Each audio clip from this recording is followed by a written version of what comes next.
Question काय म्हणतोय, symmetrical I section 150 mm wide आणि 200 mm डीप आहे. सिमेट्रिकल आय सेक्शन आहे, 150 mm wide, 200 mm deep. The flange and web thickness 10 mm आहे. This section is cantilever section आहे. पहिले तर तुम्ही आता सेक्शन बनवा. 150 mm वाईड आणि 200 mm जर डीप म्हणतोय तो तुम्ही कसं करणार बघा. काय आहे ते, टोटल डेप्थ आहे 150 mm वाईड म्हणजे बघा असेल ते आहे 150 mm वाईडवाला, आहे 150 mm वाईड, बरोबर का. पुढं काय आहे,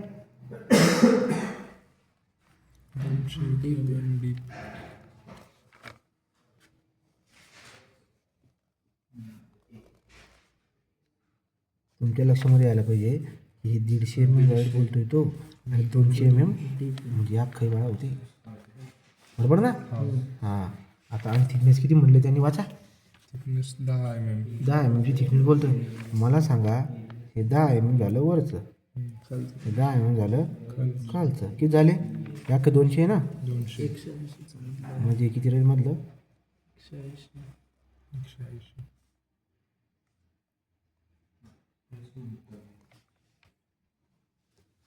200, 180, 150, 10 आणि 10.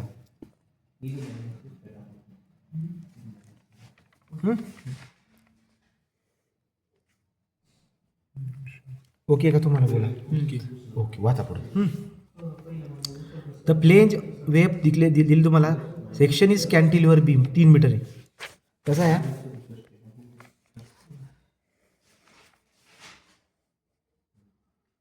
कॅन्टिलिव्हर बीम आहे आणि बी किती आहे, किती आहे 3 मीटर. काय आहे त्याच्यावरती बघा, आहे 150 mm वाईड झाला का. Cantilever beam having span 3 metre, subjected to uniformly distributed load. याच्यावरती काय ते युनिफॉर्मली डिस्ट्रीब्युटेड लोड.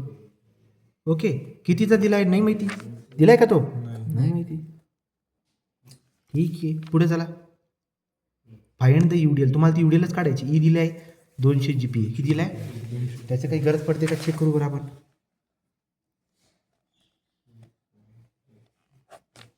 ओके, त्याची गरज पडते का आपल्याला माहीत नाही, आपण बघणार ते. आणि पुन्हा काय म्हटलेलं आहे, मॅक्सिमम अलाउएबल स्ट्रेस किती दिले, मॅक्सिमम अलाउएबल स्ट्रेस 180 MPa.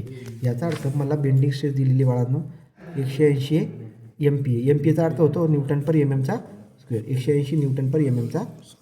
तर एवढा डेटा दिलेला आहे तुम्हाला. आता तुमचं डोकं चालायला पाहिजे की करायचं काय. तुमच्याकडे काय, आता तुम्ही जर का बघायला गेलात तर तुमच्याकडे बेंडिंग स्ट्रेसचा फॉर्म्युला असतो, bending stress is equal to M/Z. ही आपली सुरुवात असते. आता तुम्ही म्हणणार की झेड तर याचं काढणं सोपं होऊन जाईल आणि सिग्मा बी दिला आहे, आपण एम काढून बघू बरं. चला बरं एम काढून बघूया, पहिले एम काढू, कारण सिग्मा बी दिला आहे मला त्यांनी. तुम्ही एम काढायचा ट्राय करतो. एम कसा येईल बरं का, कॅन्टिलिव्हर बीम जेव्हा UDLला सब्जेक्टेड असतो त्या एमचा फॉर्म्युला होऊन जातो WL²/2. WL²/2.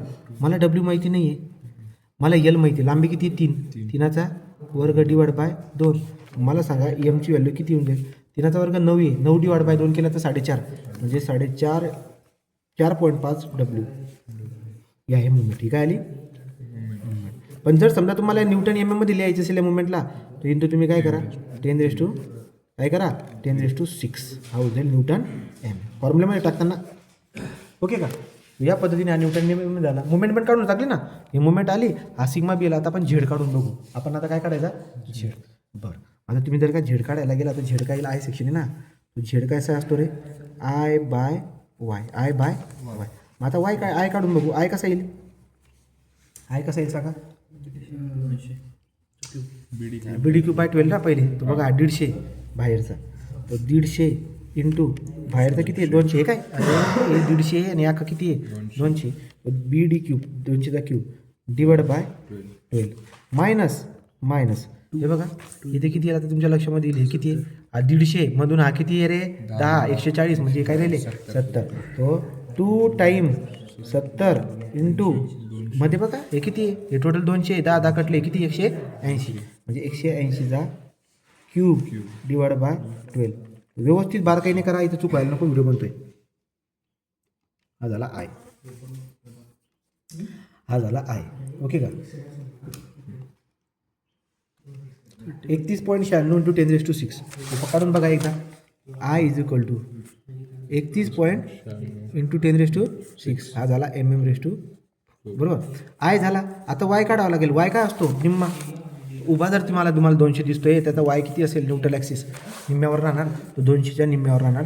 200/2. हे बघा ना, 200 की नाही, याच्या डिवाइड बाय 2. याचा अर्थ किती झाला? 100. आय पण आला, वाय पण आला. मला तुम्ही सांगा झेड किती येईल? Z is equal to I by Y. I आहे 31.96 इंटू 10⁶ डिवाइड बाय वाय काय आहे? 100. मला सांगा काय येईल झेड? हा येईल 31.96 इंटू 10⁴. 10⁴ mm⁴. तुम्ही कशाही पद्धतीने करा, तुमच्या कॅल्क्युलेटमध्ये जे आन्सर येईल ते राहू द्या. ओके, जे आन्सर कॅल्क्युलेटमध्ये येते ते राहू द्या, काही प्रॉब्लेम होत नाही त्याचा. ठीक आहे. हा तो मग आता 31.96 10⁴ करतोय मी, माझा डोकं लावतोय, तुम्ही तुमचं डोकं लावा. तो थोडंसं आय बाय वाय झाला, झेड पण आला. मग आता मला सांगा, पुन्हा आपण फॉर्म्युला वापरणार आहे. काय फॉर्म्युला आपला? Sigma B is equal to M by Z. त्यांनी मला अलायबल स्ट्रेस, बेंडिंग स्ट्रेस दिलेली किती? 180. तुम्ही सिग्मा बीची व्हॅल्यू ठेवली 180. एम किती दिलाय त्यांनी? एम दिलाय मला 4.5 डब्ल्यू. किती एम? हे काय? 4.5 डब्ल्यू इंटू 10⁶. ठीक आहे, डिवाइड बाय झेड किती दिलाय? 31.96 इंटू 10⁴. मला सांगा, शिफ्ट साल आन्सर करून सांगा, तुम्हाला डायरेक्ट UDL भेटून जाईल बाळांनो. ठीक आहे, ती येईल 4.5. हां, 4.5 डब्ल्यू इंटू 10⁶. तुम्हाला मी शिफ्ट साल आन्सर इक्वल करायचं शिकवलेलं आहे. अल्फा एक्स टाकायचं, ते बघून घ्या. नाही तर माझ्याकडे मी करून दाखवतो. अल्फा एक्स थांबा अल्फा एक्स टाकतो. 180. तर मग आता आपण हे नवीन टाकून बघूया. तो काय आहे? 180 180 टाकला. पुढे काय टाकायचं आपल्याला? इक्वलचं चिन्ह टाकायचं. कसं टाकायचं? हे बघा, इथं अल्फा असतो, अल्फा आणि तो असतो इक्वल. आला अल्फा इक्वल. पुन्हा मला हे काय टाकायचं? हे वही टर्म टाकायची आहे, त्यामुळे मला डब्बा बाय डब्बा टाकावा लागेल. टाकला आणि काय दिले? 4.5 इंटू डब्ल्यू म्हणजे alpha x. 4.5 alpha x into 10⁶.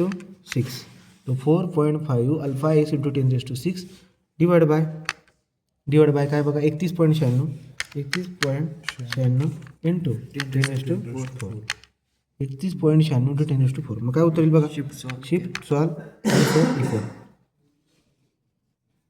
12.784 येते. किती येते? 12.784. तो हे आपला आन्सर आहे मला. 12.784 किलो न्यूटन पर मीटर. तो अशा पद्धतीने उत्तर झालेलं आहे.